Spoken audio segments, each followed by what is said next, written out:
Hello, everyone, and welcome back to the Film Sub Podcast. I'm your host, Bryan Sudfield, and I am, of course, joined by my co-host, Amanda Dunn. Amanda, how are you doing this evening?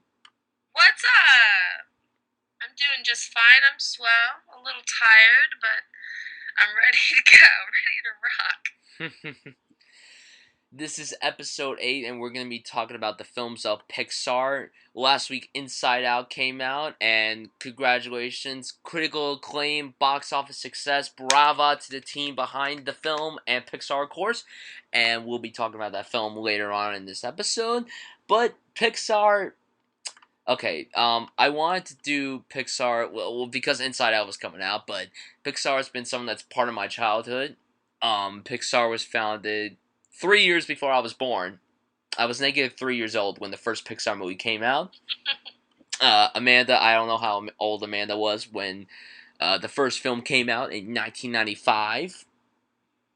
I guess that would have made me around 12. Crap baskets. Crap baskets. Okay.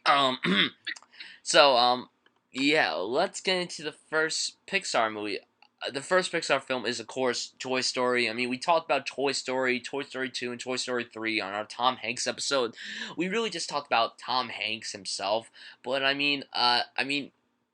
what can you say about Toy Story? It's it's fucking Toy Story. Fucking Toy Story.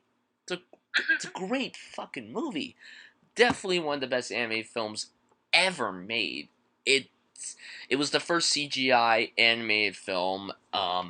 Like I said, it was Pixar's first movie.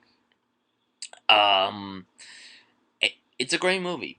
It's a great movie. It's endlessly rewatchable. You can watch it with anyone, all ages. I mean, it's a perfect movie. Of course, Tom Hanks was great as Woody, and Tim Allen was so good as Buzz. All the characters work together so well. Of course, my favorite moment is the "You are a toy" moment under the at the gas station, and then Buzz is like, "You are a sad, strange little man." Like I love their chemistry together, even though they're just voicing roles. Like I love it. I love it so much. I love Toy Story. It's a great movie. One of the best anime films ever made. You could argue that it's not the best anime film ever made, but to me, it's one of them. It might be the best one. I have no clue. I always debate between The Lion King and Toy Story. Toy Story is one of my favorite anime movies, and we'll talk more about Toy Story and Toy Story 2 and Toy Story 3 later on in this episode. So, yeah, Toy Story, great movie. Amanda, give your thoughts. Well, you asked, what can you say about Toy Story? And pretty much what you said. It's one of the greatest animated films ever. I mean, it's the one that started it all with Pixar, and then Pixar sort of became what it is today, which is, I mean, everyone expects when they put out a film for it to be awesome, for it to be one of the best, or if not the best animated film of the year. And I mean, Toy Story was sort of the perfect first film for this company. It's so endearing and likable. I mean, I watched it at 12. I remember where I was when I watched it for the first time. I thought it was so cool. I loved the animation. I was like, man, this is, you just felt like, wow, animation's really stepped up. Look at that. This is so different from what I'm used to. It was very cool for me at that age. And I love all the characters, and obviously Toy Story was so loved that they keep making them because it's one of everyone's favorites. When you talk about Pixar, almost everybody that you talk to about it's going to mention Toy Story at some point. If not the first one, then one of the sequels. So I love it a lot. Next movie, A Bug's Life, came out in 1998. You know, A Bug's Life is a very hit or miss film. It's a very well received film by critics, but animation's great. But like, it's not. I wouldn't consider it one of my favorite Pixar movies. I mean, I like most of the cast. I mean, Kevin Spacey is a grasshopper. That is like the ultimate perfect cast and role. Kevin Spacey is my favorite thing about this movie. Um, I like Dave Foley as Flick. I think that he is the perfect voice for that character. I mean, the movie's fun in its own way, but coming off Toy Story, I guess you expected something to be incredible. Not that this movie's bad. I never said this movie was bad. It's just it's not one of my favorite Pixar movies. It's kind of on the bottom. It's still a good movie, but it's not one of Pixar's best films in my opinion. It's not one of the films that you talk about a lot when it comes to Pixar, like Toy Story or Finding Nemo or The Incredibles or Ratatouille or Up. Like this isn't the film that's really memorable like the films I just talked about. But I still think it's a fun movie. It's a good movie for the kids, and it's a beautifully animated film, as expected from Pixar, and it's just fun. It's nothing special, but it's still entertaining enough. Yeah, that's it. Yeah, I agree with you completely. I mean, when you compare A Bug's Life to the rest of Pixar's films, it just sort of pales a little bit in comparison. If you compare it to other animated films that are not Pixar, then it ends up doing well in comparison to those in a way, I guess. It's just that obviously when you're talking about all of Pixar's films, one of them or a couple of them end up closer to the bottom more often. And Bug's Life for me is one of those that's not definitely not one of my favorite ones. I don't dislike it. I remember. I honestly haven't watched it in a very long time. I'm pretty sure maybe haven't seen it like since it first came out. I definitely saw it then, but I don't know that I've seen it anymore since then. I mean, I remember enjoying it, but I also remember thinking I like Toy Story a lot more than this one. So yeah. Okay. The next movie is Toy Story 2, 1999. John Lasseter came out to direct this movie, like he did with the first film. Toy Story 2 is definitely one of the best sequels ever made for any movie. It's probably the best animated movie sequel ever. Well, one of them. What I like about Toy Story 2 very much was how it focused a lot on Woody. I think we said this in our Tom Hanks episode. I really like how they focused a lot on Woody because the first film it was more about Woody and Buzz. This film focused a lot on Woody, but it still focused on the other toys too.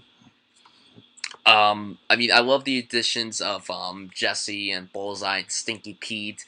Obviously the Sarah McLachlan song breaks my fucking heart every fucking time I watch that movie. Holy shit, it's one of the few things that's ever made me cry. Made me cry when I was a little boy, and it still makes me cry as a 17-year-old teenager. Like, it's just. It's a great sequel. It's a really good sequel. It's a great movie, like, overall. It's very intense, especially for the last 30 minutes. Obviously, with the whole sequence in the airport. Um, I mean, the camaraderie between all these characters is great. I mean, of course, the scene when they're crossing the street with the cones is hilarious and amazingly just so friggin' hilarious. Al, played by Wayne Knight, aka Newman from Seinfeld, great addition to the cast. Like, it's a great sequel. Like, it's one of the best sequels ever made. It's I can't praise the movie enough. It's one of the best sequels ever made. Just like I said, and it's a lot of fun, and it also touches your heart very, very much. So yeah, Toy Story 2 is I love it as much as I love the original. Sometimes I go back and forth with which one I love more, and usually with sequels that's not the case. Usually, this is a special series, like I said. The story, the Toy Story characters, and the writers just get it right every time. Even with the third one, which we'll talk about here in a minute. But I would definitely rank Toy Story 2 very high, very, very high on my list of favorite Pixar films. Maybe by the end of this episode, I will have figured out my top three. Um, but I would expect to see this one there for sure. The scene with Jesse and the Sarah McLachlan song playing. I mentioned that when we talked about this film on the Tom Hanks episode. But that's one of my favorite moments. Maybe my favorite, just because it really affected me so much when I watched it. Such a great moment in the film, and almost everybody is like says they cry there. Grown men, little kids, grandmas, grandpas. Bryan Sudfield. Yeah, like the thing that works about all three of these movies is that they're so heartfelt and yet they're still incredibly funny. Like that's the thing that's so great about these Toy Story films is that like you maybe when we talk about the third one, I mean obviously the big scene in the third one that emotionally pulls the heartstrings, it breaks your heart and leaves you on the edge of your seat, but it's still a damn entertaining movie. Like that's the thing. But we'll talk about Toy Story 3 later on. We all can agree that Toy Story 2 is a great movie. For anyone that thinks Toy Story 2 sucks, I would curse at you right now, but I can't do that. But Maybe they don't exist. Maybe everyone on Earth thinks Toy Story 2 is great. Let's just believe you better. I'm gonna go all Liam Neeson on you if you don't think the movie's great. Thank you. Have a good day. Okay, so let's go to the next movie. Next movie is Monsters Incorporated. Came out in 2001. Okay, Billy Crystal and John Goodman as Mike and Sully. Let's start off with them. Oh my god, they are so good together. I Billy Crystal and John Goodman's chemistry is so amazing in this movie. They are so good.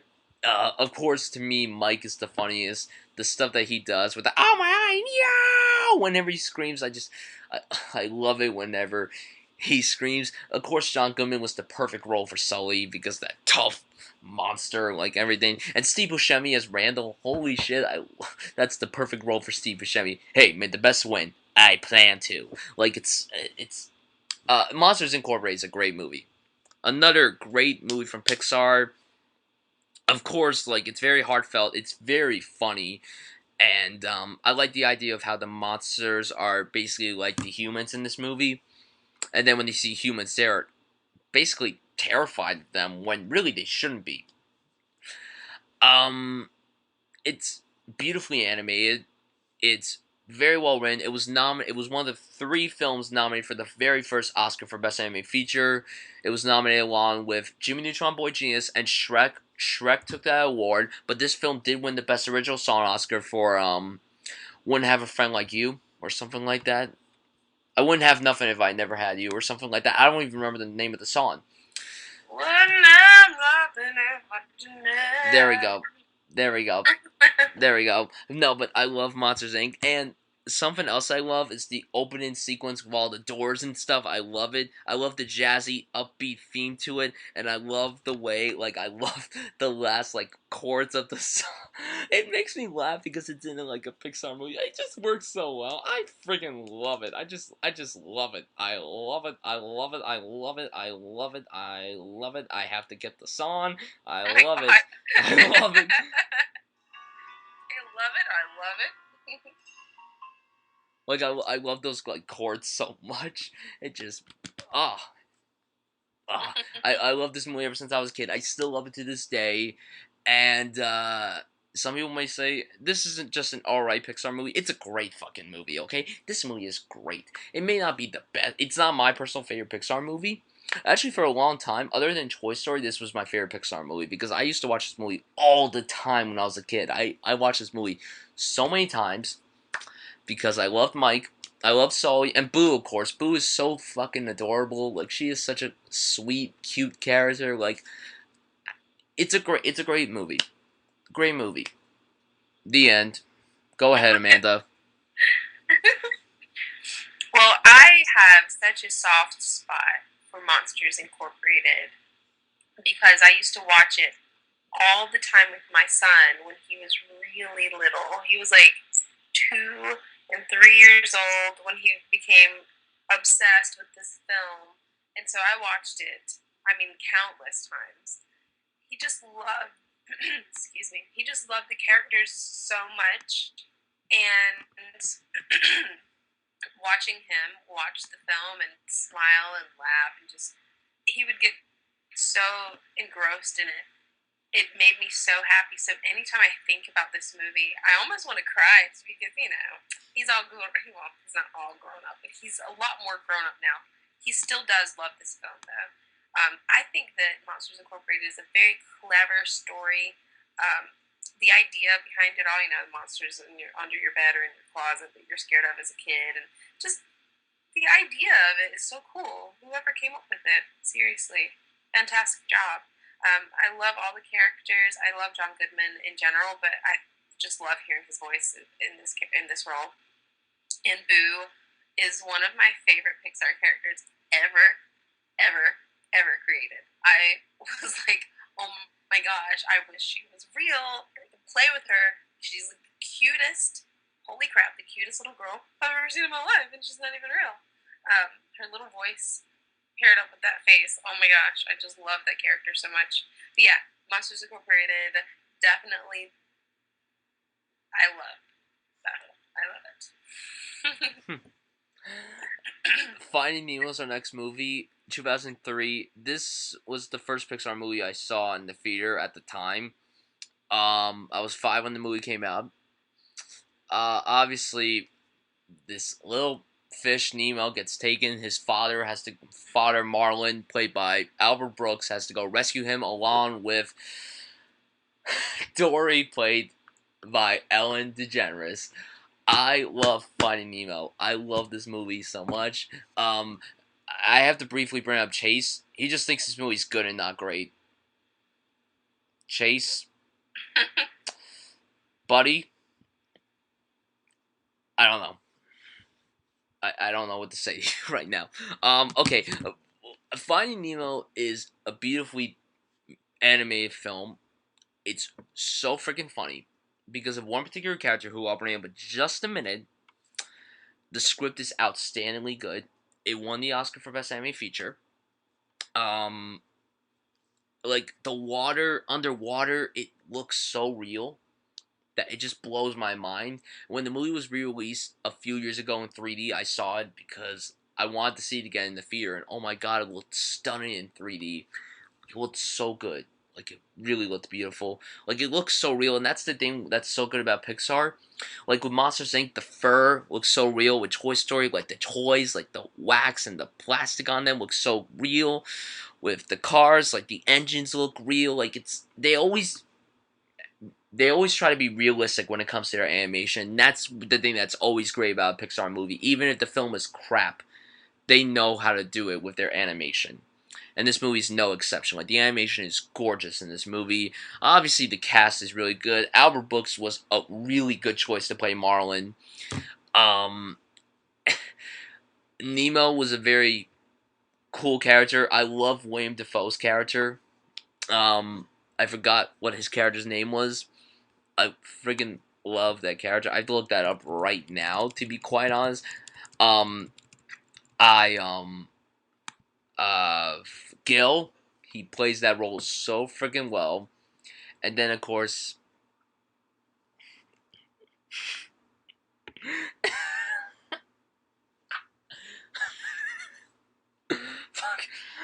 Ellen DeGeneres' story. One of the funniest characters in any animated movie ever. Ever. Ever. She has everything that comes out of her mouth is hysterical.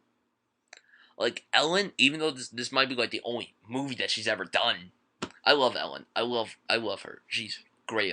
She's so funny, and she was a perfect choice. What? She's done other movies. Yeah, but this is probably the biggest movie she's done.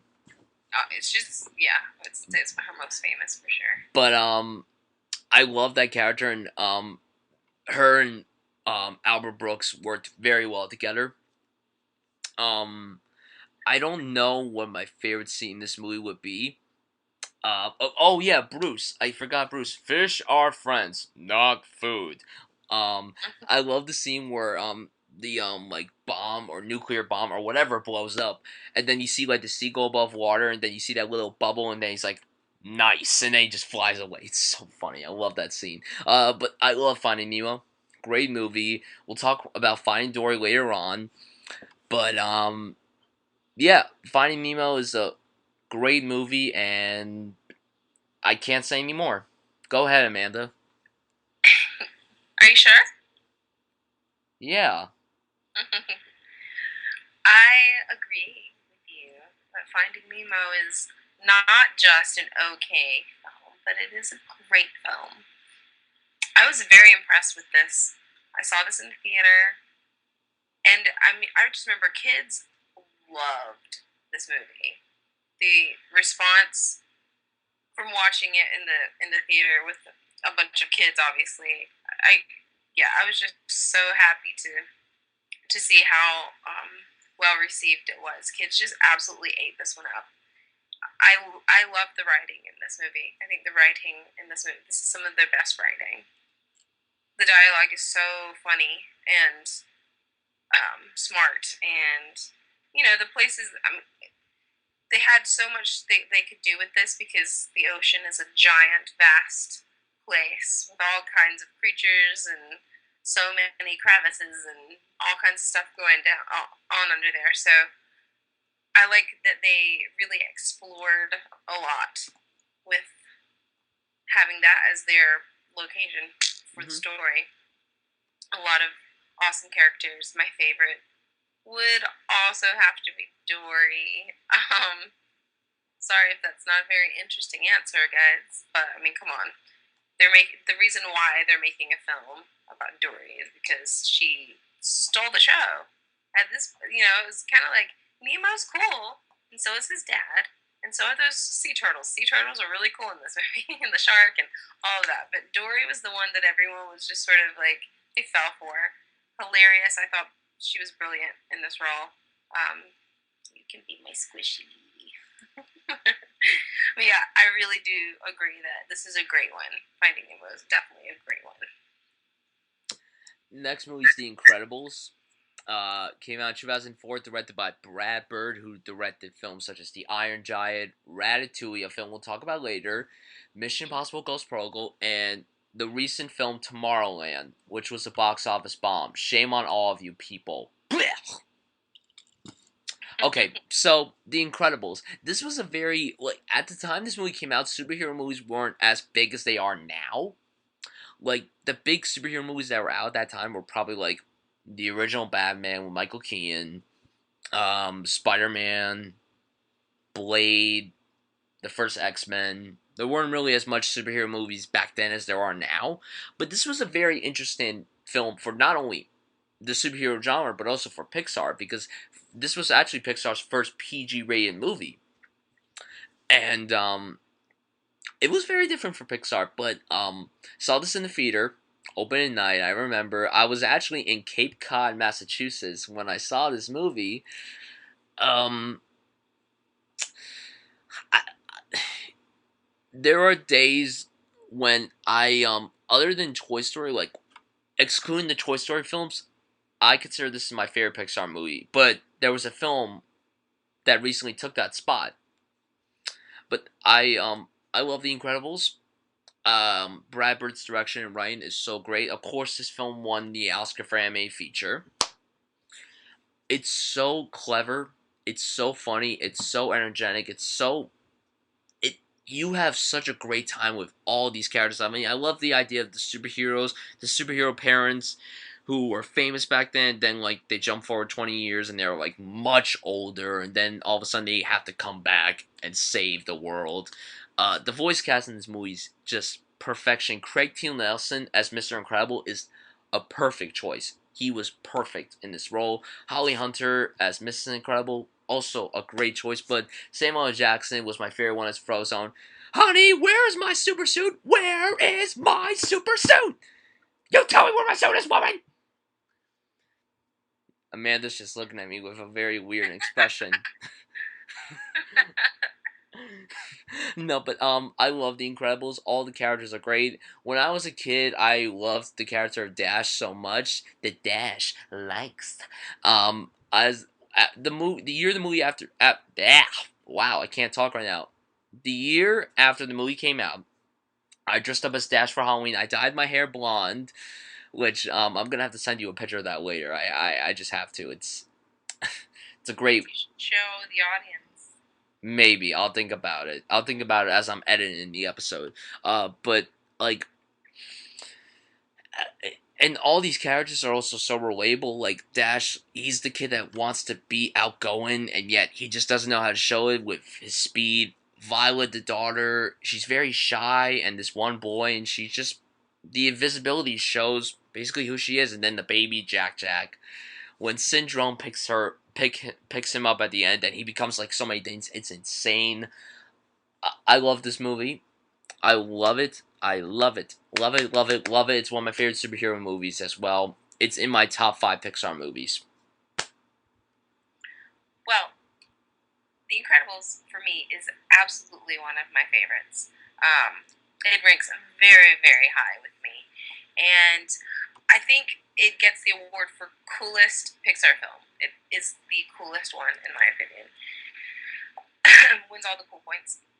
I thought that when I went to see this, I was really excited because it felt different for Pixar, like you said. It definitely felt a little bit more. It had not adult, but just I mean, I guess in a way because of the characters and some of the themes within the story. But I feel like a lot of adults or older kids or would be able to enjoy this on another level than what we have been used to with all the other Pixar films that prior to this one.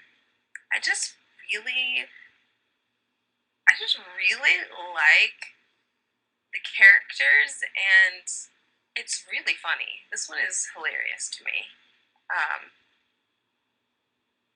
Brian, what are you doing? Um, I'm sorry. He's not even listening to me, you No, guys. I was listening He's to you. completely No. tuned out. Doesn't even care what I think of The Incredibles. No, that's But not I will true. just finish it up with saying this is one of the coolest. No, it is the coolest, and definitely to me still one of the best ones. The Incredibles. Please, bring them back. I want to see them again. It's one of my favorite Pixar films ever. I need them back in my life. They keep on saying the sequel's in the works, and supposedly Brad Bird's working on one right now, but All of that, but we have no idea when it's coming out. That's the problem. well, that's okay. It'll be worth the wait if it happens. No, I'm kind of impatient. And I don't know. not wait. I'd rather see Incredibles 2 than Toy Story 4, to be quite honest with you. And we'll explain why once we get to Toy Story 4. You know what? If I had to vote, I would vote the same. I would rather see the sequel to The Incredibles before another sequel to Toy Story. Yeah. But I won't complain. Toy Story 4 wants to come out, I'll see it. Of course we're gonna see it. I mean, it'll come out in 2017. I'll be 19 when it comes out. That's just weird. Almost not a teenager anymore. Yeah, I know, it's weird. It's weird. Okay, so let's go to the next movie. The next movie is Cars, 2006. Saw this in the theater too, opening night. Alright, Cars is very mixed with people. I don't hate Cars. I brought up the animation before. The animation's beautiful, and Incredibles 2, the same thing with Incredibles. The animation's gorgeous in that movie. There are a few things I like about Cars, mainly Owen Wilson as a car. Wow, I'm a car. Wow. Wow, man. Wow. Wow. Wow. Wow. Wow. I'm sorry, people. That's what Owen Wilson always says. He's always like, wow, man. Wow. I was with Rachel McAdams, but now I'm a car. Wow. But no, Cars has something like Owen Wilson's. I like Owen Wilson's character in the movie. Lightning McQueen, I like that character very much. I like the style of the movie. I do not like the relationship. I love Paul Newman's character. Doc, love that character. love it. Everyone probably can agree that people can agree that that's one of the best, if not the best thing about Cars. Um, like his back and forth, Paul Newman and Owen Wilson going back and forth, very unexpected, but works very well. I know you love Paul Newman very much, so I'll let you talk about him in just a minute. I do not really like the relationship between Lightning McQueen and Bonnie Hunt's character because I don't think Bonnie Hunt worked as the character that she voiced. To be quite honest, that's just my opinion. But I mean, it's not awful like the sequel, but it has some redeemable qualities. But overall, it's just an okay movie to me. Yeah, the best thing about Cars for me is Paul Newman. So you were right about that, at least with me. It's my favorite thing about it, at least. His voice is just like fantastic, and I was just excited to hear him doing voiceover for an animated film. When I saw the trailer for this, I got kind of excited about it. I was like, this looks adorable. This looks pretty cute. Cars talking and stuff. And I thought the animation looked cool. My son was really excited about this one. He ended up really liking it a lot. I didn't like it as much as he did, but I guess I felt slightly disappointed in some way. It just didn't like grab a hold of me the way some of the other Pixar films have, and I can't really put my finger on why. But I mean, they can't all. I guess sometimes they might fall a little short for certain people, and this for me is one of those. I didn't hate it. Like I for sure didn't hate it. I liked it, but that's as far as it went. I liked it. Yeah. Okay, all right. Next movie, Ratatouille. Ratatouille. I just want to quickly bring this up for you, Amanda. This is a little tiny spoiler. Tiny spoiler for Orange is the New Black season 3. Later on in the season, someone brings up Ratatouille. I'm not gonna say who, but someone brings up Ratatouille. So I just wanted to tell you that. I will be looking for it. It's like an episode 12, I Okay. think. Episode 12 or episode 11. One of those Like episodes. one of the last ones. Mm-hmm. Not the last one, but one of the last ones. Okay. Okay, Ratatouille was once again directed by Brad Bird. Clever idea. A rat who wants to be a chef. That's it. That's the plot. Patton Oswalt plays Remy. Patton Oswalt, you may know from King of Queens. First of all, I just want to get into this right now. He was a really good voiceover for Remy. I bought his voice. I thought his voice was perfect. I love Ratatouille. I love Ratatouille. I saw this in the theater. I still love it to this day. It's a really great story. It's a really good movie. It's very entertaining. It's very heartfelt. I love the relationship between Remy and fuck, what the hell's his name? Shit, Linguini. No, I don't think that's his name. What? I was referring to the other two words you said before linguini. And then I do like Skinner, the villain, the head chef. He was really funny. And Peter O'Toole played the restaurant critic, who at first when I first saw the movie I thought that was Alan. I'm not joking. I thought that was Alan Rickman who voiced him when I was a little bit. Take your hair off your face. You interrupted my moment, Amanda. I'm weird. Amanda. um, I loved all the characters. Like the rats, like Remy. You're like, oh, Remy's such a cool, adorable rat, but then you see him in the herds, and it's like, it's disgusting. But all these rats are so likable. It's a really great movie. it also like every Pixar movie, not every Pixar movie, but almost every Pixar movie, it won the Oscar for Best Animated Feature. Very well deserving for Brad Bird. The script was nominated, I believe, for original screenplay. Brad Bird's such a good writer when it comes to these films, the Pixar films, and it's a great movie. It's a really great movie. I adore it. It's one of my favorite Pixar movies. I rank it very high up with the Pixar movies, and yeah, I really like Ratatouille. I thought that it was very cool. I'm sorry. I keep getting distracted by things that Brian's doing. You can't see him. He's like throwing a ball and catching it in the air. I start talking and he just starts playing with toys. What's your deal? Anyway, I thought that Ratatouille was really neat. Like, I love that it was set in Paris. I thought the animation for this looked awesome. I liked that it felt, again, it's like the ideas are what make for the stories, or what make the Pixar films, or one of the things that make the Pixar films so great, I feel. And this was no exception. When I first saw the trailer for this and realized, what the plot was and everything, it was just like, these guys are so good at coming up with new and interesting stories. And I felt like Ratatouille was one of the most interesting ones that they had came up with. And I feel that way about, now that I think I've seen all of them. There might be only one Pixar film I haven't seen. But I still feel like this is one of the most interesting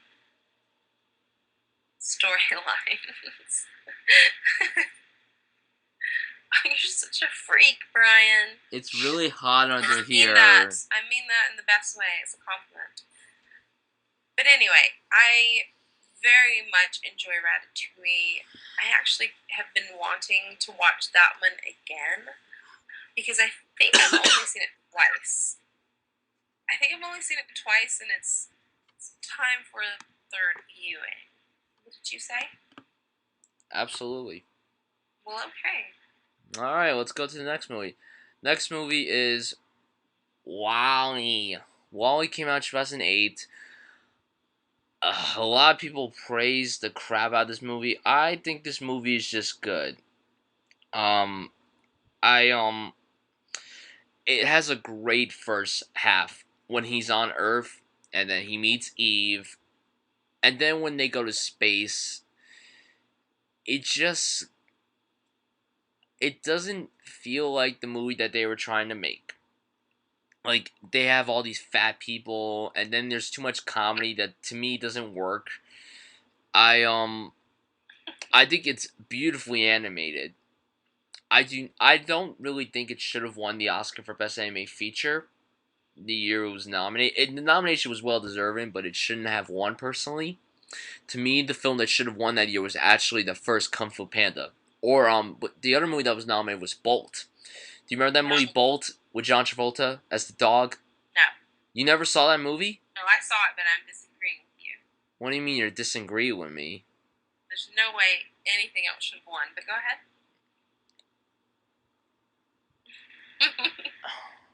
We're gonna fight. I really hope you didn't mean that you hate Bolt. Bolt is a great fucking movie. No, that's not what I meant. Okay. No way anything else should have won over WALL-E. Okay. Alright, so WALL-E, I like the movie. I never said I would give it like an A minus. My normal grade, I would give it an A minus. It would have gotten an A if the second act was great, like the first one, in my opinion. But the fact that the second act wasn't incredible like the first one was, I think I would have loved it if the whole movie just took place on Earth. I would have loved it if it just took place on Earth. But that's just my opinion. Andrew Stanton is a really talented director. But this isn't one of my favorite Pixar movies. It's not awful. It's like A Bug's Life, where it's just good. It's definitely better than A Bug's Life, in my opinion. But it's not incredible like the films. Most of the films we just talked about. Yeah, go ahead, Amanda. Well, this is, I think, the first one that we're gonna disagree on. I feel opposite. I feel like it's one of the best Pixar films. I'm sorry. I loved it when I was younger, but as I got older, it just didn't Oh, really? It work. seems like one of those that you would actually appreciate the more Mm. the older you go. I'm sorry. Like I said, I'm tired, so my words are coming out slurred and slow, guys. Oh. WALL-E is, to me, a brilliant film. I think it's brilliant, and I do see how someone might watch it and feel like the portions of the film that take place in space. I can see where some people might think it's weird and off-putting, or just like doesn't seem appealing to the senses. I can see where that could be the case, but I felt like I just kind of loved the vibe and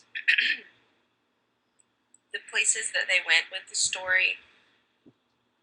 While it being odd sometimes, I just really appreciated it and liked it. Anyway, I love Wally and Eva No, I so love much. their relationship. I love that. It's just Yeah, I mean, I know what you were saying. I guess that's what I was trying to like. Where I was trying to say, I can maybe see why someone might not like that aspect of the film, and that's the parts that you said you didn't really care for. But I don't feel that way about them. I can see where, because it is different and it's a little weird. So I get that, but it's the kind of weird that I enjoyed. I just thought the whole film was really, again, smart. But it was smart in a different way this time. Something about this movie felt really different. And it felt more ambitious with the storyline aspect.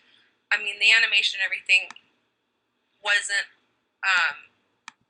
something that I was surprised by, because Pixar is always so great with their animation. So that was all beautiful to me, and that was expected. But the story, that aspect of it, where it was going to go, and I liked that about it. It sort of went places that people weren't expecting. I liked that about it. When I say I liked that, but I loved that, and I loved the human aspects about it as well. This was one of the ones that felt, even though it was about um, robots for the most part, it's also about humans. And I liked how the message, I thought there was a message in this film that was important. And I don't know if all kids would be able to appreciate it or understand it as much as they might when they get a little bit older. And that was my point of saying that it seems like you would like it more the older you get. But yeah, anyway, I'm rambling about this one, but Wally is one of my favorite Pixar films. Alright, so let's go to the next movie. The next movie is Up, directed by Pete Docter, who recently directed Inside Out. Saw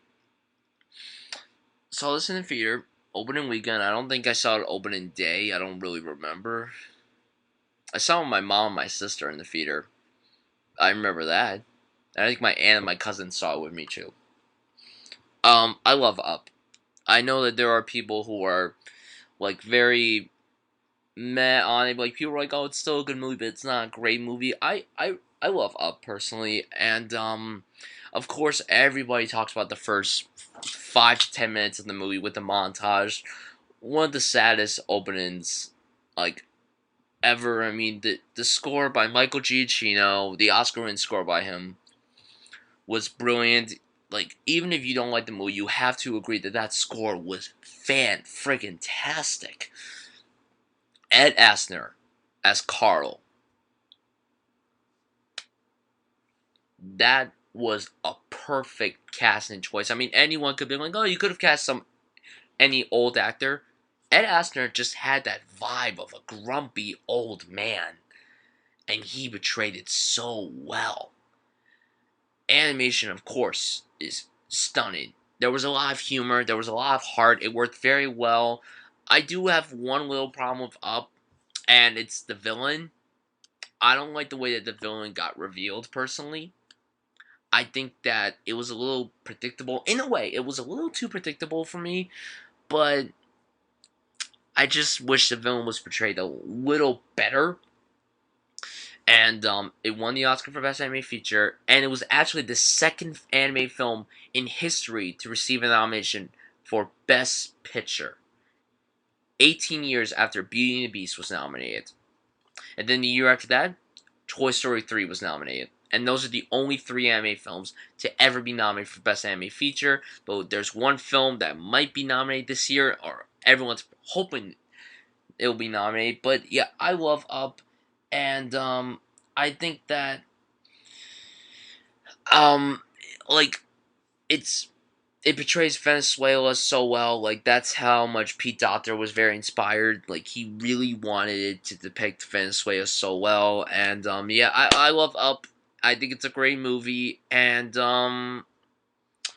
yeah, it's not my top five. It's in my top 10 for sure, but it's not my top five Pixar movies. Your turn. I like Up. I thought I was going to be completely in love with it, and the fact that I wasn't was a little bit disappointing. Obviously, the first however many minutes that montage is was perfect. That was perfect, and I honestly wasn't thrown at all until, I mean, and this just comes down to like personal preference and like taste. I didn't really, the dogs, weird dogs in this movie, not my favorite. They were my. I was like, I just kind of wish that this wasn't part of the story right now. It just kind of didn't fit for I me. understand.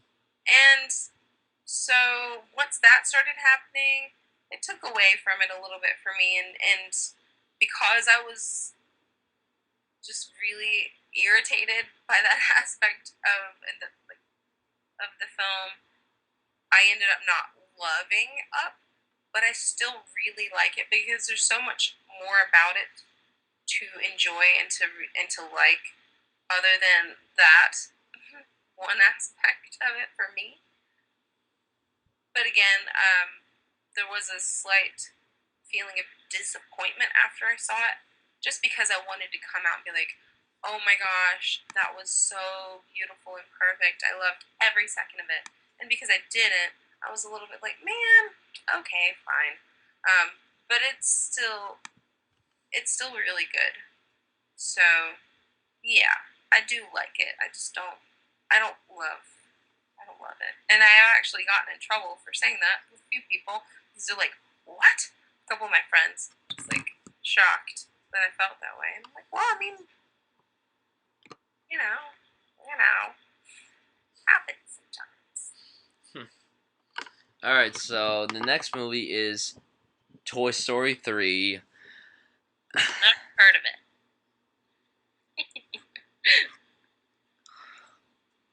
I told you to never do that to me again. Excuse me. Excuse you. Okay, Toy Story 3.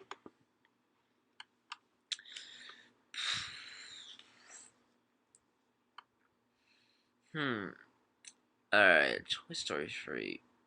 It sucks. Okay. No, I'm kidding. Of course I'm kidding. I love Toy Story 3. It was my, no pun intended, it was my third favorite film of 2010. My third favorite film of 2010. 2010, this came out the year that I realized that film was my passion. I mean, we had this, The Fighter, The Social Network, Black Swan, 127 Hours, The Kids Are Alright, The King's Speech. We had a lot of movies come out in 2010 that really started to show my passion for film. And the animation, Toy Story 3, it's improving. It improved so much compared to the animation for the first two. Not that the first two films were badly animated; they were beautifully animated. But this is probably this is a very colorful movie. There's so many colors and rich detail in this movie.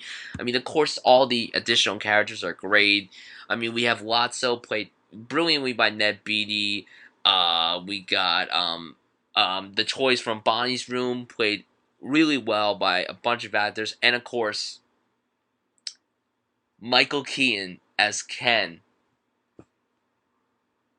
We all know Brian loves him some Michael Keaton. That was a perfect role for Michael Keaton. That was the oh my god! What are you crying? No, I have hiccups and it's really making me mad. Go get some water. I have some right here. We'll drink it.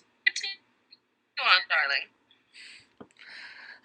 You have to agree that that was the perfect role for Michael Keaton. Of course, like all the humor is great in this movie.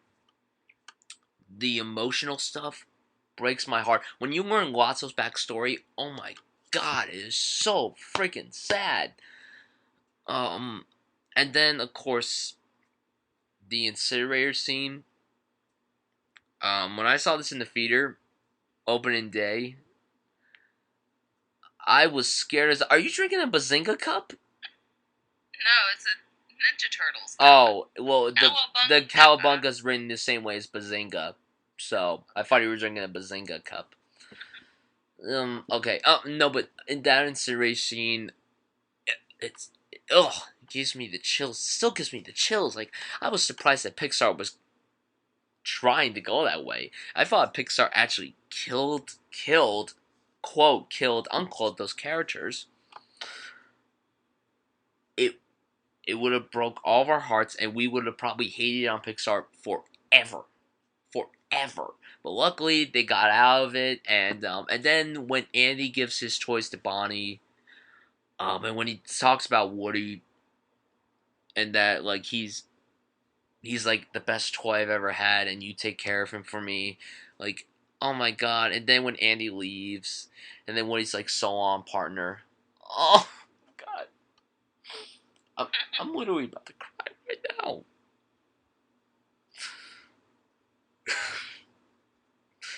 I love Toy Story 3. It's the best sequel of this decade so far. Brian. Oh, Brian needs a hug.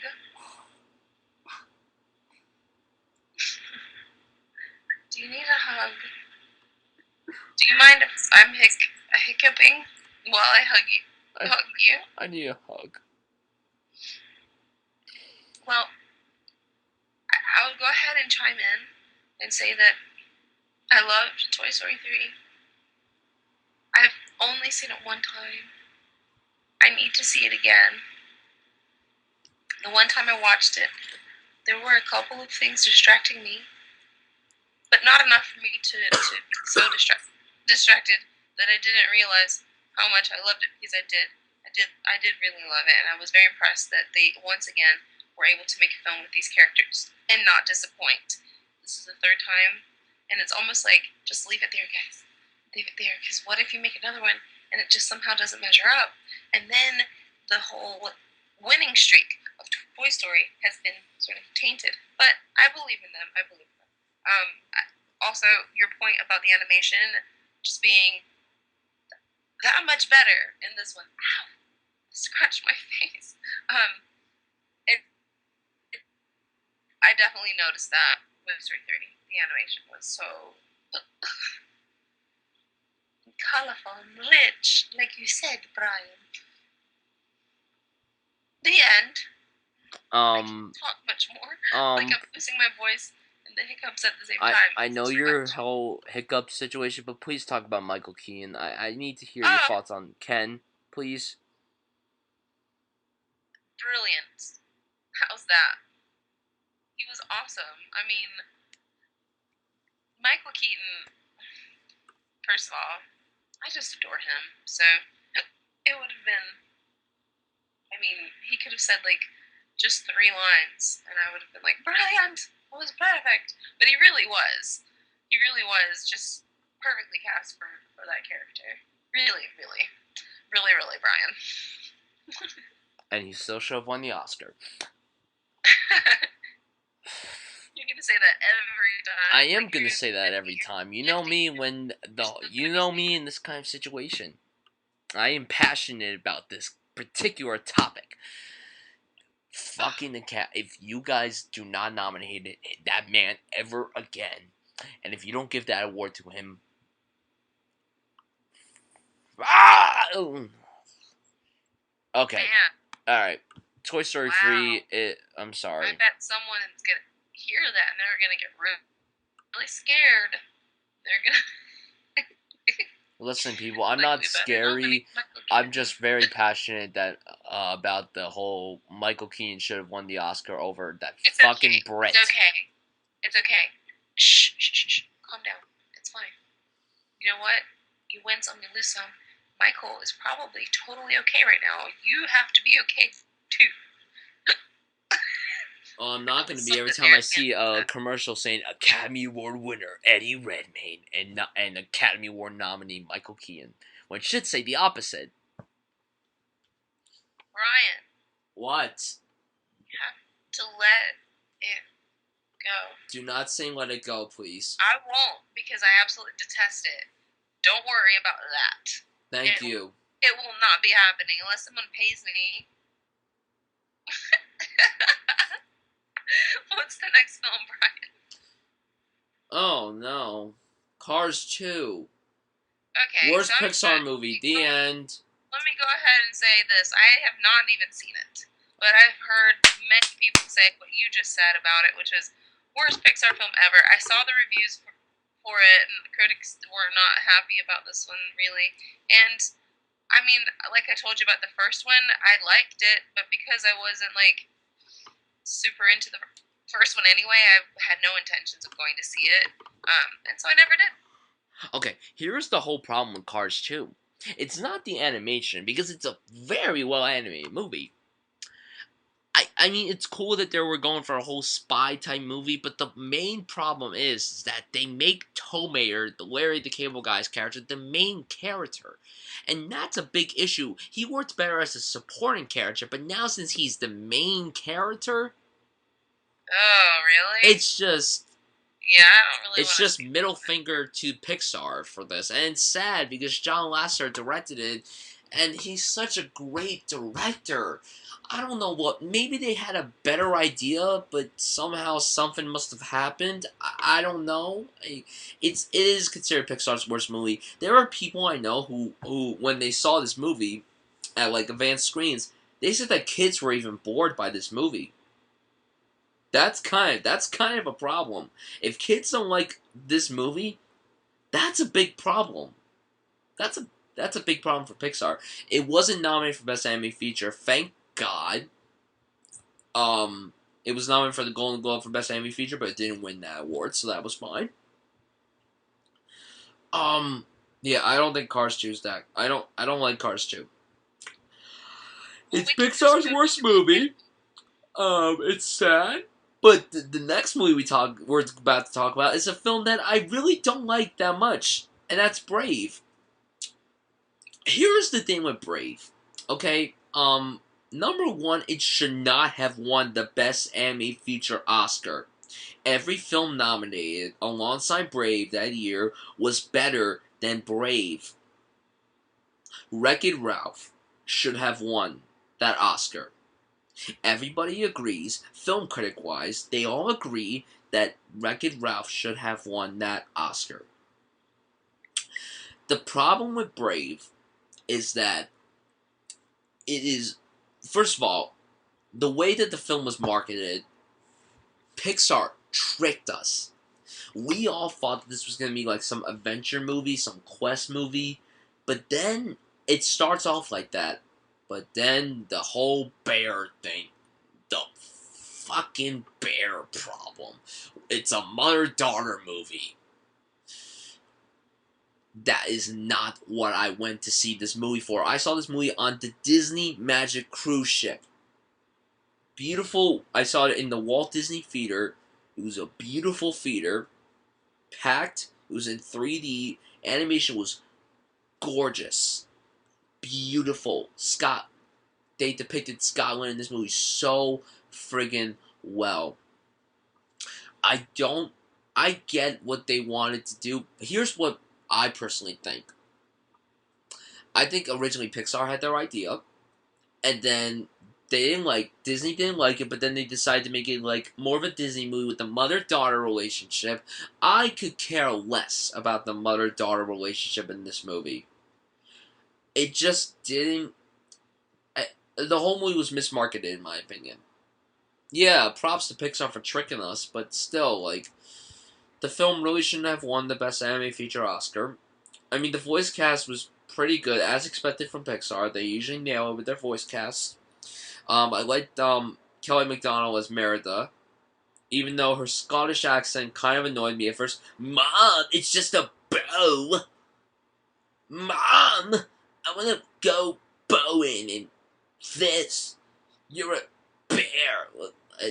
I'm sorry to any Scottish people listening to this. I apologize from the bottom of my heart. Amanda, what are you doing? Hi, I'm listening to you. I was just looking at Snapchat. I'm sorry. Okay, I'm almost done with I'm this. trying to not focus on my hiccups, and I thought that maybe if I like focused on something, tried to multitask, that the hiccups would disappear. Okay, all right, that's fine. Go ahead, do your thing. But Brave. I was very excited for Brave. I saw the trailer. I'm like, oh man, this looks fantastic, and I love that it was set a different. Well, I mean, they did that with Paris before, but this just seemed um, like a a no-brainer. Like, this is definitely going to be fantastic, and I didn't really like it that much. I really I thought I did, like maybe 30 minutes in or something, and then I was just like, this movie's a little bit annoying to me. I love the first like 40 minutes in the movie. But then when the whole mother-daughter thing starts, it just went downhill for me personally. A mother-daughter storyline is fine, but I just didn't care about this one, and I don't know why. I think it might have had something to do with the mother. Yeah. I wasn't a huge fan of the mom. I forgot who voiced her. Yeah, I don't know. I have to I was look that very up. disappointed with this one, just based on where my expectations were. Animation is. Oh. You want to know who voiced the mother? Who? Emma Thompson. Oh, well, that's okay. I don't know. I'm not the biggest Emma Thompson fan. Yeah, I'm not really. I don't hate her. Honestly, not because I don't think she's talented. It's a completely different thing. She said some mean things about Audrey Hepburn one time. That just wow. So that's why you don't like her? Because she said mean things about Audrey Hepburn? She said mean things about Audrey Hepburn. That makes her the devil. Well, what about Meryl Streep? Meryl Streep said something mean about Walt Disney, basically right in front of Emma Thompson. Well, I don't know anything about that. Honestly, that's a long story. Like my favorite person ever. So she said some things that just weren't very nice. So anytime I see Emma Thompson, I'm just kind of like, cannot believe you said these things. But it really isn't that big of a deal. I'm just kind of being silly. But yeah, I didn't know that she was the one that voiced it. But I don't know. Brave is just kind of. I mean, I feel like if I put these films in order, it would fall toward the bottom, not on Agreed. the bottom. It's my second least favorite Pixar movie. And I still have Cars. I guess I'd have Cars below. I don't know. And I know earlier I mentioned how I was a bit disappointed with Up, but I still liked Up a lot more than Brave. So. Yeah, I like I told you before with Wall-E, I think Wall-E's a much better movie than this one. I think Wall-E deserved the Oscar more than this movie did, personally. I don't think this film should have won the Oscar. A lot of people say that. Like, a lot of people don't think this film should have won the Oscar. Like, I don't know how you feel about that. Like, I don't know if you think, like, What was it nominated against that year? Wreck-It Ralph. I didn't see that one. So I don't know. You never saw Wreck-It Ralph? I did not, but I know that there are people. I know a few people. Your son would love it, and I'm sure you would really like it too. What else was nominated that year? Frankenweenie. I like that one. Okay. Paranorman. I like both of those more than Brave. And then I don't know if you saw this one, The Pirates, Band and Misfits. No, I didn't. They were all better than Brave. All better than Brave. We'll have to let that go too, won't we? Yeah, and a thing that I actually like about the movie, I don't know how you feel about it, the three like curly haired ginger brothers. Oh yeah, adorable! Holy crap! Oh my god, they were so funny, That so entertaining. A+ for those little guys. Yeah, standouts of the movie. But yeah, I mean, like Brave has some redeemable qualities, but to me, it's one of Pixar's weakest films. It's a very disappointing movie, especially for someone who adored the crap out of the trailer. And I thought this was going to be a different film for Pixar, but in a way, it kind of was. But just it wasn't the different film that I wanted it to be. So let's go to the next movie. Next movie is Monsters University, 2013. Saw this in the theater, like not surprised. Prequel to Monsters Incorporated. I liked Monsters University. There were some things I didn't like about them. It was actually one of the first video reviews I've ever done, and it's I can't even watch that review ever again. My reviews back then were awful, terrible quality, terrible sound. Just Aren't they still available? they are still available. Not all of them. Some of them had to be deleted for certain I'm reasons. gonna go find this. No, That'll be fun. no, please don't. Well, I never saw this one. I forgot I haven't seen this one. You didn't see this one? I mean, it's there's two Pixar films I haven't seen. Billy Crystal and John Goodman jump back into the roles. I'm gonna say it right now. Best thing about this movie was them jumping back into the roles. I like the other characters that they go along against because they have to be a part of this frat. It's actually this competing with Toy Story 3 as the most colorful Pixar movie. Like when you watch this movie, you'll see how colorful this movie is. There's so much. I mean, I'm now a senior in high school. I haven't applied to any colleges yet. I've looked at a lot of them. I still have yet to apply to them. But yeah, it gets me an idea of college. So I mean, a lot of adults I know relate to this movie pretty well because like college, of course. But yeah, I really like Monster University. My flaws with the movie, like there were some jokes that didn't hit for me.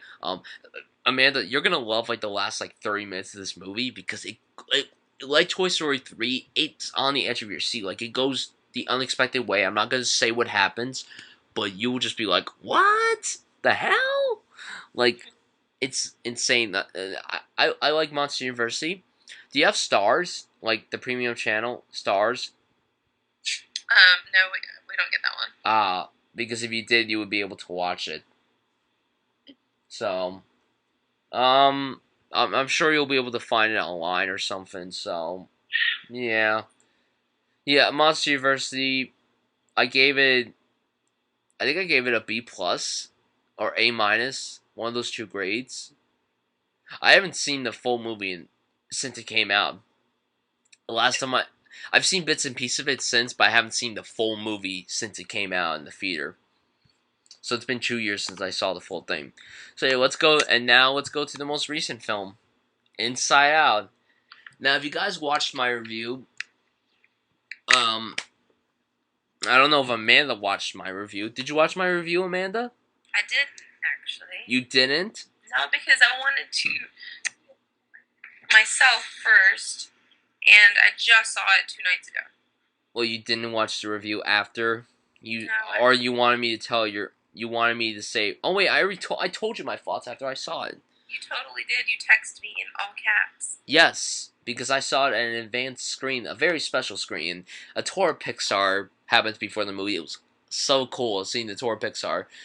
There are so many people I know who live in California that have gone to Pixar, and they say it's like the greatest experience ever. Unfortunately, you can't take pictures inside Pixar, so that's kind of sad. Oh, But really? No selfies at Pixar? no selfies at Pixar, unless if you're the people behind Pixar.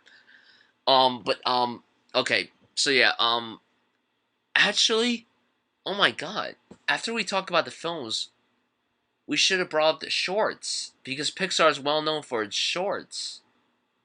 Oh man. Oh, let's briefly talk about this short before we talk about the film. Lava was the short. There were people I know who were very mixed on Oh, it. I loved it. I really liked the Holy short. crap! I thought It it was was a so very sweet. clever idea. Oh, I loved it so much. It actually made me a little teary, and I'm like, if I'm already crying, then I'm probably gonna lose my shit with Inside Out. I really like the short Lava a lot, but let's get into the movie. Inside Out is my favorite film of the year so far. Originally, that spot was taken by Mad Max Fury Road, starring Amanda's boy Tom Hardy. Um, I adored Inside Out so much. It was a deep movie. Like it really touched my heart so much. I I'm not joking when I said this. When I'm saying this, I cried 6 times during this movie. 6 times. I cried like a little bitch. I'm like trying to think of all the times that you cried. I'm like counting in my head where this taking place. Maybe 5. I really don't know. All I know is that I cried more than 2 times. So, but it's a beautiful movie. It's actually it's my favorite Pixar movie. Other than it's my second favorite Pixar movie. I count the Toy Story trilogy as one movie because it's really hard to choose a favorite Toy Story movie. So I count them all as one film, and Inside Out is my second favorite Pixar movie. Um, all the characters were perfect. Joy, Amy Poehler, perfection. Sadness, played by Phyllis Smith, bloody brilliant. Anger, Lewis Black, that was my favorite one. Fear, played by my boy Bill Hader, um, very good character. And Disgust, played by Mindy Kaling, good character. Probably my least favorite emotion because when you guys see the movie, it's really more of joy and sadness's movie. But all these characters were so good. The colors, the animation. Oh my god! Wow, wow! Beautifully animated. Script excellent. Pete Docter directed this movie. He directed Up. This movie was just so relatable. You felt like I'm not a girl, as you could tell. And Riley, the character of Riley, and the thing that's so interesting is that I read this in an interview. Like I read an article, and Pete Docter stated that once Up came out, his daughter was the age of Riley, and she basically started feeling this way once Up came out, and then that's when he started writing Inside Out. Um, it's it's a great movie. Like I never moved, so I can't say that I'm able to relate to that aspect. But the whole emotional aspect, I'm able to relate to that so well personally because I mean this girl basically experiences depression. An anime film relating to depression, like that's something you never see. And Pixar just did a great job of it. Like I've experienced depression myself, so I'm able to relate to that aspect. But I thought it was beautifully portrayed in this movie. Like I couldn't have been more proud with this movie. It should win the best anime feature Oscar this year, and it should be nominated for best picture. Everybody has been saying this film should be nominated for best picture. I think that it's very well deserving. I don't know what's going to happen because you never know what happens with the Academy when it comes to what they nominate and what they don't nominate. And it's a great movie. And since Amanda's a mother, it would be fascinating to hear her aspect on the movie since she has a kid of her own. So yeah, go ahead, Amanda. What did you think about the movie? What I loved about this is that the perspectives for the audience, anyone can relate to something, you know, and obviously us as humans, we can all relate to all of the emotions, and we were all kids at some point, and if we're not still, you know, obviously kids are watching this film, and there are people watching the film that are at the age the character's at, or the younger version of the character, or the age of the parents. And I just loved that what you said is so relatable. It's one of the, if not the most relatable Pixar film ever made. And from the perspective of a parent, well, I just want to say that it was very nice for me to be able to relate to the child and also the parents in this film. And it struck a chord with me. There's similar things happening or soon to be happening in my life that I've been worrying about, and some of those things were depicted in the film. Worrying, when I say worrying, a parent always worries, a mother worries. It's just a daily thing. It's what you do, and you can't really ever escape that. So it just it really got me. This one got me. There were so many things that happened in the film that made me remember things from my childhood, which is nice, you know. And not everybody has experienced exactly what she's going through in the film, but there are still aspects of what she's going through that everyone has experienced in some way. And as for my son is about the age that she is in the film, and it just made me think about him and the things that are going on in his head. And I remember being there. I remember being that age and feeling the way she was feeling, and I'm already seeing those things in him. So it was like watching, in a way, my son. Even though this female character doesn't matter, it really could have been a male character. It could have been a female character. It didn't really matter at all.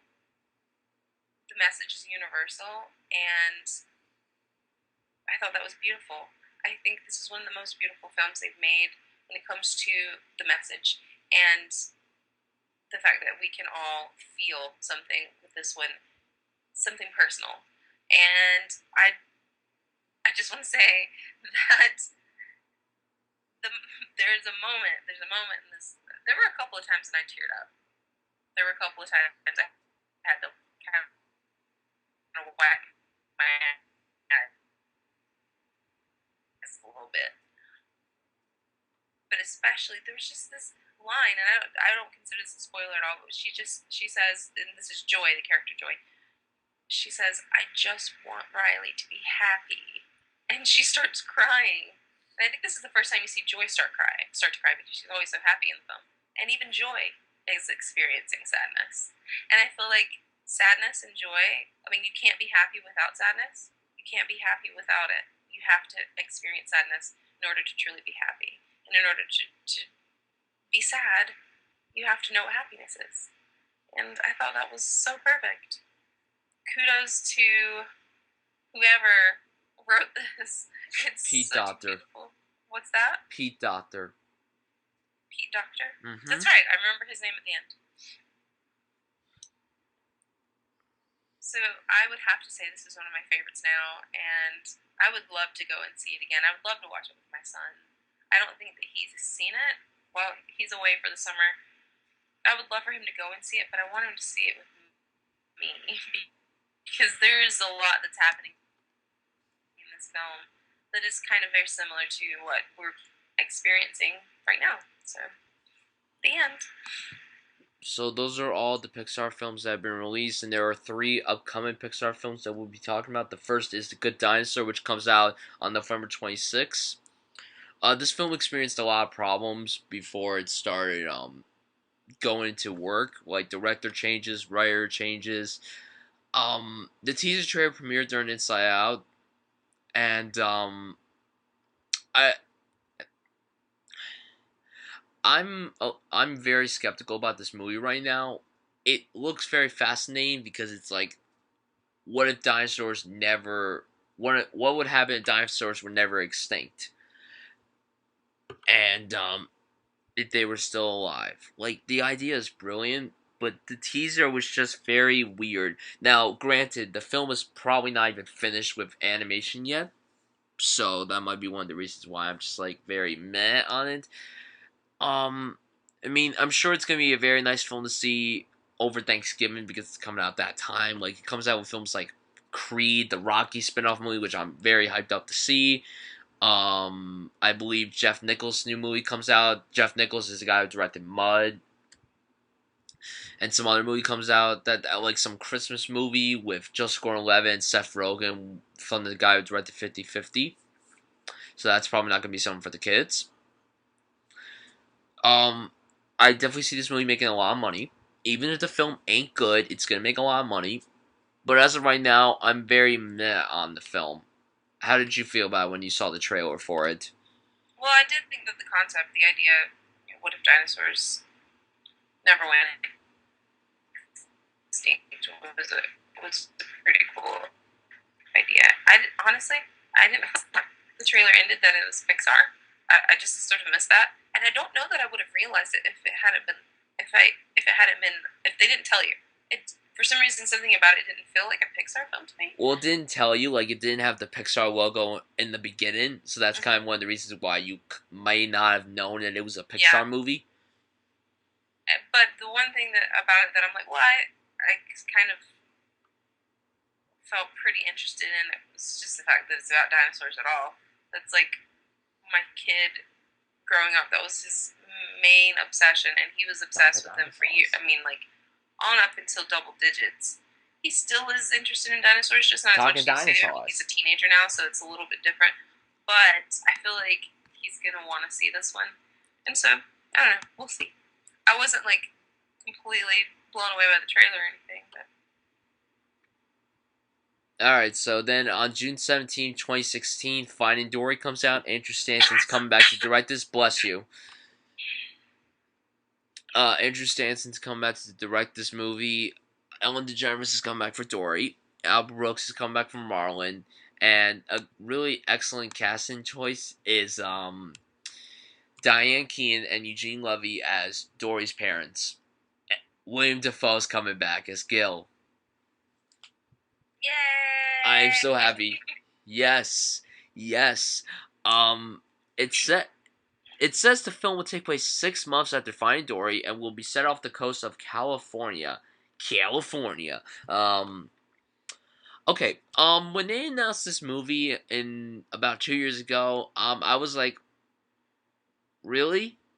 That's what you're gonna do? You're gonna do a Finding Nemo sequel? Love Finding Nemo, but I don't know. Team. I'm sorry. Amanda's focusing on her shirt that says Team DiCaprio. Um, and We need to make a Pixar film about him. he needs to do an animated movie. He'll do it. He'll do it eventually. I don't think he will. If it has cursing in it and Martin Scorsese directs it, then yeah, he'll do it. So, it's just focusing on Dory reuniting with her family. It's a pretty simple move. It's a pretty simple concept, and if it works very well, then that's good. Just I'm sure Ellen's gonna knock this role out the park again. I have a feeling it'll be pretty funny. I think that's what they're gonna be relying on most, is that it's gonna be hilarious. So that'll be my expectations so far until I see a trailer.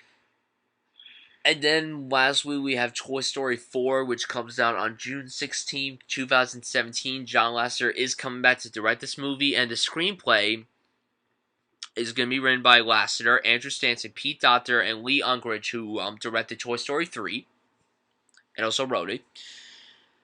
And the other interesting thing is that the Lasseter, Stanton, Docter, and Unkrich is writing the story, while the screenplay is being written by Rashida Jones and Will McCormick. Do you know who Rashida Jones is? I'm pretty sure I do. Who is she? She's from Parks and Recreation. Oh, from Parks and Rec. I know who you mean. I haven't watched the show much, but I know which actors you're referring to. Well, you do look like RJ Plaza, as everyone says. I've told you that numerous times already. I just got a Snapchat from this guy the other day. He was watching something with her, and he was like, "Holy crap, doppelganger moment." Well, Like, it's you're not the it's the first to truth, tell me. guys. If you look up Rashida Jones, just she really does look like Amanda. I'm sorry, it's the truth. But Toy Story 4, supposedly this is gonna be something very different. Lasseter hinted that Toy Story 4 will be a love story. Now the interesting thing is, during this Pixar tour that was during my Inside Out screening, we saw Lasseter at the end, and he was working on Toy Story 4. He didn't show us anything because smart man. But he's saying that he is gonna make this a great movie for us, and like and this is what he has said. Toy Story 3 ended Woody and Buzz's story with Andy so perfectly that for a long time we never even talked about doing another Toy Story movie. But when Andrew, Pete, Lee, and I came up with this new idea, I just could not stop thinking about it. It was so exciting for me. I knew we had to make this movie, and I wanted to direct it myself. So, I mean, obviously there's a lot of passion for it. There's a lot of passion towards this movie. I just have to see a trailer, and that will show how I will feel about this movie. Like, Finding Dory is kind of something different, because Finding Nemo wasn't exactly a movie that was like Toy Story 3. What Toy Story 3 did was so well was that it ended perfectly, and ever since they've done these shorts, like these little TV specials, which is good enough, but I don't know why they had to make a Toy Story 4, and it'll be weird because when it comes out, it'll be 22 years after Toy Story. And speaking of which, this is the 20th anniversary of Pixar and the first Toy Story film. What? Wow. Yeah, just briefly give your thoughts on Toy Story 4. Like, when you heard the news, were you shocked or not? I'm gonna keep it real with you. I'm gonna keep it very, very real. I did not know there was a Toy Story before until you started talking about it on this episode. So,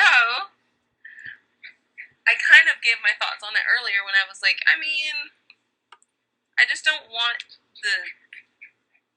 Oh my god, my dog is attacking my face. I just don't want the winning streak for Toy Story to kind of go downhill at all.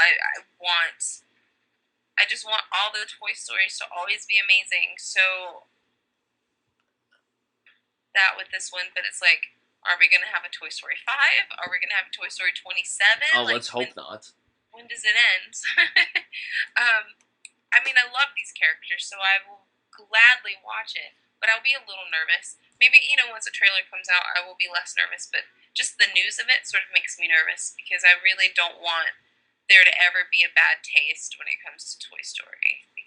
I can't imagine them messing it up, but it's possible. I mean, no one's perfect. That's Yeah. it.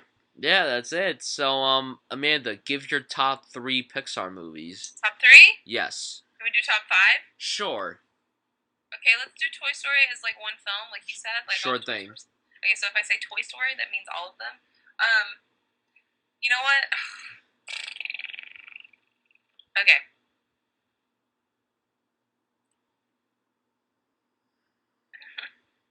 I know it's tough. I know it's tough. Toy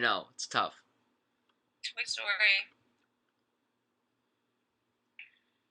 Can they all top, all the 5 are tied. Toy Story.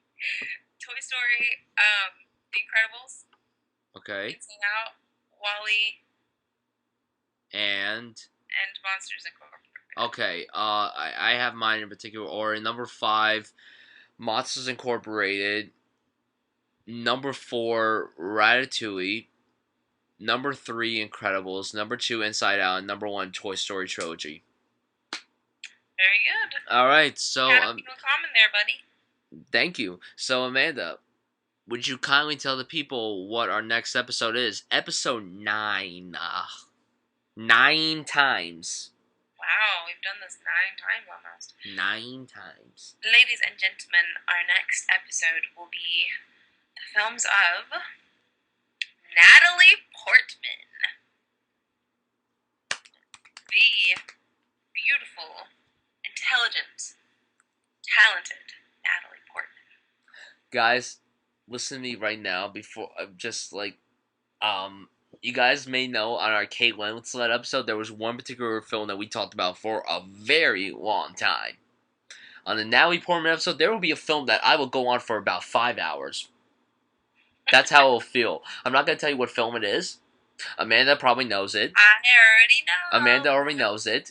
Okay, Amanda already knows it, but you people don't know anything! And you'll be very surprised by what film it is. So, guys, that is it for this episode of the Films Up Podcast. Please tell us down below your favorite Pixar movies.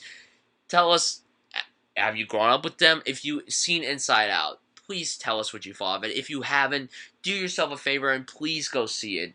Please, okay? There are a lot of really good films out right now. I mean, I think Jurassic World has gotten enough money. I really enjoyed Jurassic World, but I think that film's got enough money. Inside Out deserves so much money. It's great that it's in the top two again, like it was opening weekend. So, yeah. Pixar films, great for the most part. And I hope you guys enjoyed this episode. We hope you guys could share this episode everywhere. Just please share the episode, guys. Check out my reviews on my channel. Check out Amanda's channel. Subscribe. Follow us on Facebook and Twitter and Instagram and all that jazz. And yeah, that is it for this episode. Thank you guys so much for watching, and we'll see you guys soon. Sorry for the hiccups. Love you. Bye.